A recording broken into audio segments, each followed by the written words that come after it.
নমস্কার বন্ধুরা, তন্নিস কিচেনে আপনাদেরকে স্বাগত। আজ আমি বানিয়ে দেখাবো মাংসের ঝোল দিয়ে তড়কা রেসিপি। আমরা তড়কা সাধারণত হোটেল বা রেস্টুরেন্ট থেকে কিনে খেয়ে থাকি, তার স্বাদটা কিন্তু আমাদের খুবই ভালো লাগে।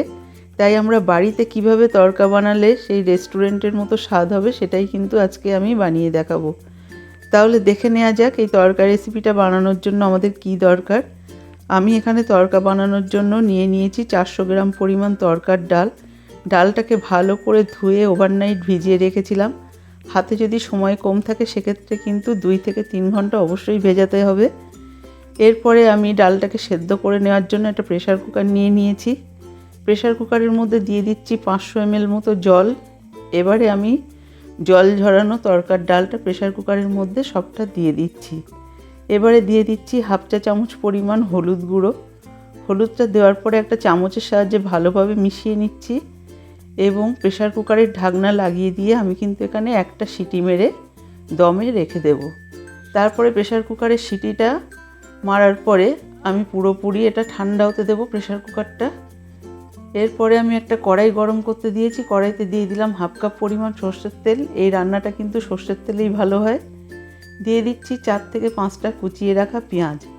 পেঁয়াজটা হালকা গোল্ডেন ব্রাউন করে আমাদের এখানে ভেজে নিতে হবে। এই পর্যায়ে দিয়ে দিচ্ছি 2 টেবিল চামচ পরিমাণ আদা রসুন বাটা।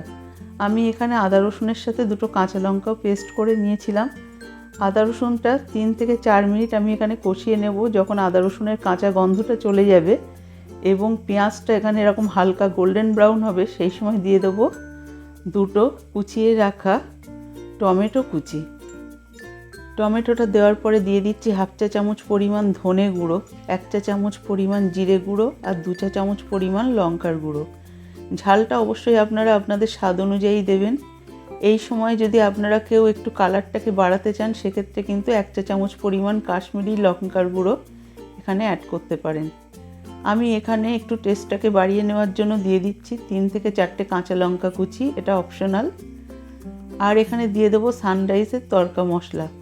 এই মশলাটা কিন্তু অবশ্যই দেবেন। এই মশলাটা দিলে তড়কার টেস্ট কিন্তু একদম হোটেল বা রেস্টুরেন্টের মতো হবে। আর দিয়ে দিলাম 1 চা চামচ পরিমাণ চিনি। এই চিনিটা দিয়ে কষিয়ে নিলে কিন্তু এখানে খুব ভালো একটা কালার চলে আসবে। এরপরে দিয়ে দিচ্ছি আমার ফ্রিজে রাখা কিছুটা মাংসের ঝোল। আমি আগের দিন চিকেন বানিয়েছিলাম, সেই ঝোলটাই আমি ফ্রিজে রেখে দিয়েছিলাম এবং কয়েক টুকরো চিকেনও আমি রেখে দিয়েছিলাম।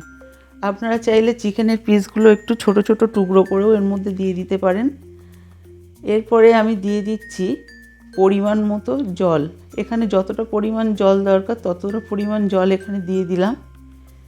এরপরে দিয়ে দিচ্ছি সেদ্ধ করে রাখা তড়কার ডাল। তড়কার ডালটা দেখুন গোটা গোটা আছে, অথচ কিন্তু খুব ভালো সেদ্ধ হয়ে গেছে। এরপরে আমি একটু নাড়িয়ে দিচ্ছি তলা থেকে, যাতে তলা থেকে না পুড়ে যায় মশলাটা।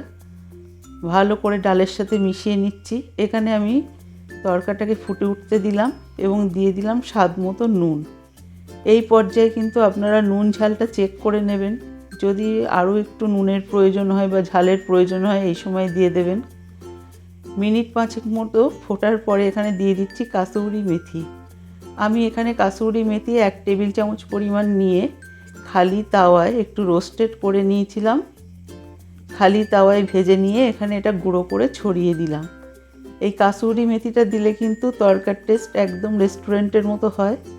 কাসুরি মেথিটা দেওয়ার পরে দিয়ে দিচ্ছি 1 বাটি পরিমাণ ফ্রেশ ধনেপাতা কুচি। ধনেপাতা কুচিটা অপশনাল, তবে ধনেপাতা কুচিটা দিলে কিন্তু খুব ভালো একটা টেস্ট আসে।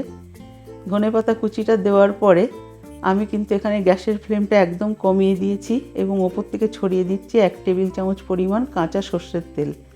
এটাও কিন্তু অপশনাল, আপনারা যদি পছন্দ করেন তবেই দেবেন।